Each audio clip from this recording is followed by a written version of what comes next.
Okay, thanks for joining me. This is just a quick overview on what you do once you've downloaded your Xero data backup file to your PC or Macintosh, Apple Mac. So we're going to assume that you've done that and go straight into selecting the file, and you followed the instructions to save that XML file into the data folder under backup. If you don't do that, it will not work. It just won't import.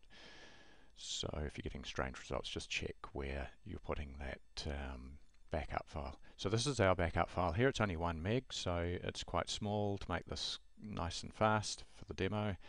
There's not a lot of data in there. We're going to ignore attachments because we don't have any attachments with this file, so we're just going to click cancel. And now we're going to go to step 3 and import that data, and this should only take a second. We're going to click continue there. What it's doing here is going through the Xero tables and importing the records out of those tables. So as you saw, it was pretty quick. That's 1 meg, just took a few seconds, and we have this window pop up here. It's a status window showing how many records there are against each of the tables within Xero. So there's 79 invoices as such sitting in that table. We could click straight through into here and have a look at those invoices. There's the 79 invoices. We can scroll through clicking up here. But let's just close this window for the minute and go through to the main view. So there's a couple of ways to get to the main view. We can click on this icon here, show or view imported data, or we can click on the Browse tab. Quickly before we move on, you'll see down here that the data file that you've imported shows in this field here. The attachment is blank because it's optional. We didn't select that. So we'll go to the Browse tab. This is a visual presentation or representation of the tables within Xero and their interaction. So we have some satellite files or tables out here. These are the Xero users, the Xero organization, the contacts, so these are your clients / customers, etc., and your chart of accounts and inventory items. So they're all supporting files. Expense claims created out of expense receipts and transactions, and they're then entered into the journal once you've transacted those or submitted those expense claims. So inside the main area here is the journal transactions, which are obviously the audit trail of your transactions as you progress through Xero on a daily basis, chronological audit trail essentially, and common things like your sales and purchases, so accounts receivables and accounts payables. Subsequent to those or inside those are the individual line items that pertain to those, and manual journals, credit notes, payments, etc., and your bank transactions and bank transaction details. Receipts, just receipts that have been entered by a user but not tied to a expense claim or submitted against expense claim just yet. And attachments, you would see your attachments if we had some. And notes, which is a backup feature, so you can add notes against various transactions. We won't cover that off in this section or this short video. So let's just quickly move on here. We'll go straight into sales, and inside sales we'll just clear this search field here and just do a quick scroll through here. We can see there's a few Ridgeway universities. You can sort by any of these columns with the underline and reverse sort. Just click again. We could sort by date and so on. This drop down here is a filter, so we could filter by Ridgeway University, and it highlights the ones that the filter's been applied against. You'll see here that there are 13 odd records. This figure over here. We can click on show omitted. So if you wanted to omit Ridgeway University, you just click omit. We want to show the omitted. And if you want to show all the records again, just click that and the filter comes off. So we've got a total of 37 records.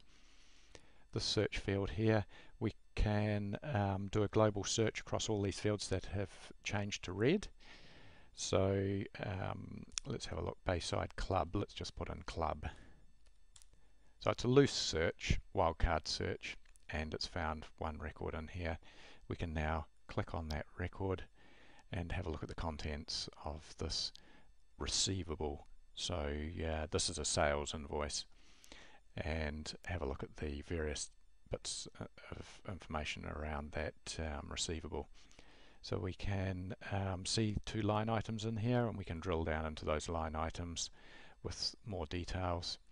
Or say this courier charge had lots of details that would appear in here. So it's just a larger window showing more details on that description.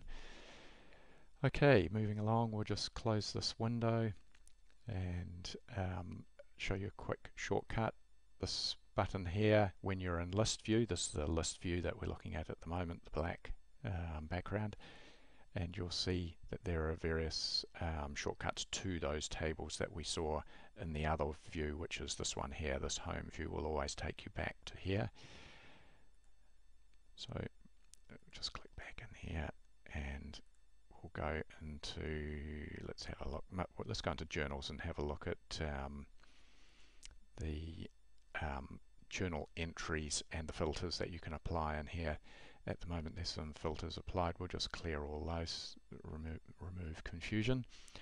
And same drill, you can sort by date. We can see here that the date range is from the 9th of the 4th 2012 through to the 15th of the 4th 2013. So why don't we apply a date range filter on here, and we'll find 4 months across 2012. So we need to click on here, click there, click on the year, change it to 2012. We want August still, 31st, and close the window and it'll apply that filter. So we can see here that the date range is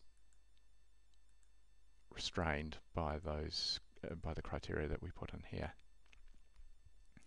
We can then change by filter by account code and account class, etc. There's a drop down for account class, so we could have a look at all the assets.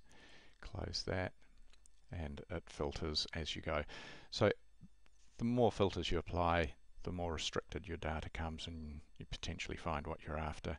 There's also this little feature here. We'll just clear all the fields, so we've got some good examples. It's called the selector. I refer to it as the lazy feature. So if you click on, you'll notice all the fields that you can click on become underlined. And say we wanted to find all $97, we're just browsing through the records here, and we pick on, or choose $90.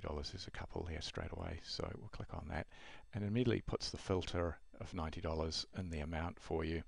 And we only want to see the liabilities, so it's throwing the liabilities in there, and it's as simple as that. So we'll clear all fields and we'll turn the selector off. That's one thing that you need to remember to do once you've finished filtering. If you click again, obviously it's going to apply more of a filter. To look at the actual record, turn that off, and then you can go in and have a look at, say, this $130 transaction here. It shows you the related transactions to that journal entry, so there's a couple here. Okay, we'll just close that and see what else there is to have a look in here that may be of interest.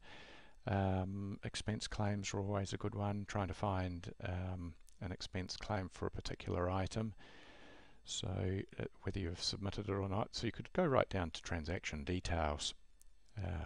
Unfortunately there's actually no transaction details recorded in here, and likewise with expense claim receipts, but I'm sure you'll have plenty in there to have a play around with. So that's it for the quick overview of backapp. check out our other videos to learn about other functions and features of backapp. If you have any questions, just ping an email to info@controlc.co.nz. Okay, thanks for watching.